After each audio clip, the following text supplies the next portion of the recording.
नमस्कार दोस्तों, आपका स्वागत है।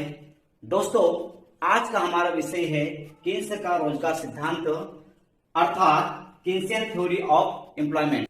दोस्तों, प्रोफेसर जेएम किन्स 20वीं शताब्दी के सर्वाधिक प्रभावशाली एवं महान अर्थशास्त्री रहे। उन्होंने सन 1936 में एक पुस्तक पब्लिश करवाई थी जिसका नाम है general theory of employment, interest and money अर्थात रोजगार, ब्याज एवं मुद्रा का सामान्य सिद्धांत। दोस्तों, इस पुस्तक के माध्यम से प्रोफेसर किन्स ने उन तत्वों का विश्लेषण किया जो किसी भी अर्थव्यवस्था में रोजगार या उत्पादन या आय के स्तर को प्रभावित करते हैं। तो आइए दोस्तों, किन्स के रोजगार सिद्धांतों को समझने का प्रयास करते हैं। दोस्तों, किन्स का रोजगार सिद्धांत इन प्रमुख बातों पर निर्भर करता है। किसी देश की अर्थव्यवस्था में रोजगार एवं आय का स्तर प्रभावपूर्ण मांग पर निर्भर करता है। प्रभावपूर्ण मांग में वृद्धि से उत्पादन एवं आय के स्तरों में वृद्धि होती है और परिणाम स्वरूप रोजगार के स्तर में वृद्धि होती है। इसका आशय यह है कि किन्स के रोजगार के सामान्य सिद्धांत में प्रभावपूर्ण मांग की महत्वपूर्ण भूमिका है।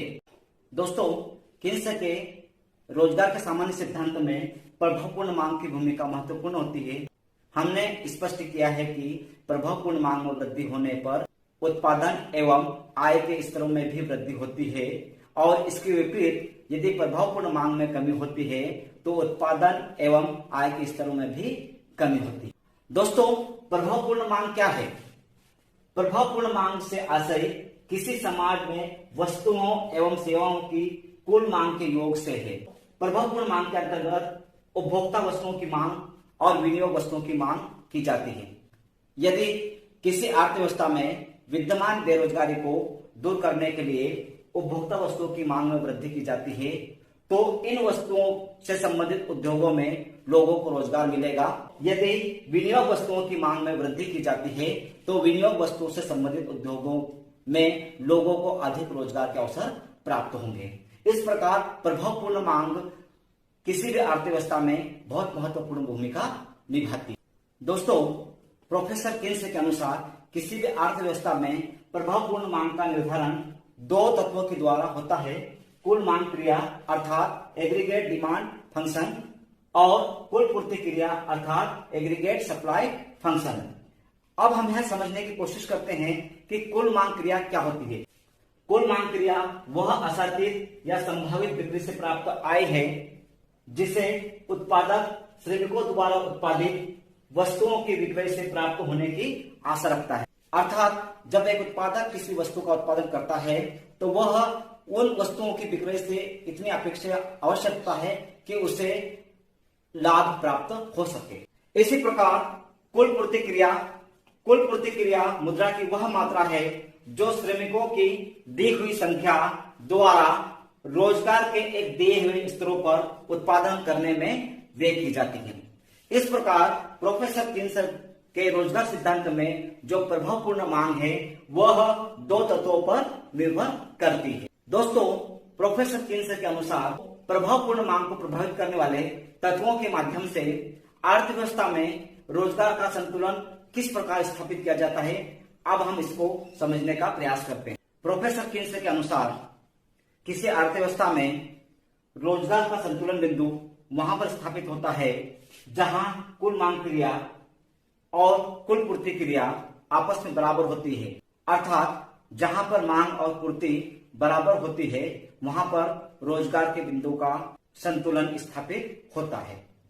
इस स्थिति को हम एक रेखा चित्र के माध्यम से समझने का प्रयास करते हैं। रेखा चित्र में ओ एक्स अक्ष पर रोजगार का स्तर और ओ वाई अक्ष पर लागत एवं प्राप्तियों को दर्शाया गया है। ए बिंदु पर कुल मांग क्रिया और कुल पूर्ति क्रिया दोनों आपस में एक दूसरे को काटती है।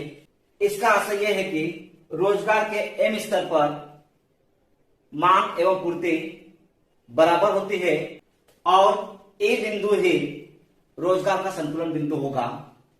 यदि ए बिंदु से पूर्व यदि ए बी बिंदु पर यदि रोजगार का स्तर निर्धारित किया जाता है तो यहां पर पूर्ति की तुलना में मांग अधिक होगी, और यदि ए से A1 बिंदु पर रोजगार का स्तर स्थापित होता है तो यहाँ पर कुल मांग क्रिया की तुलना में कुल पूर्ति क्रिया अधिक होती है।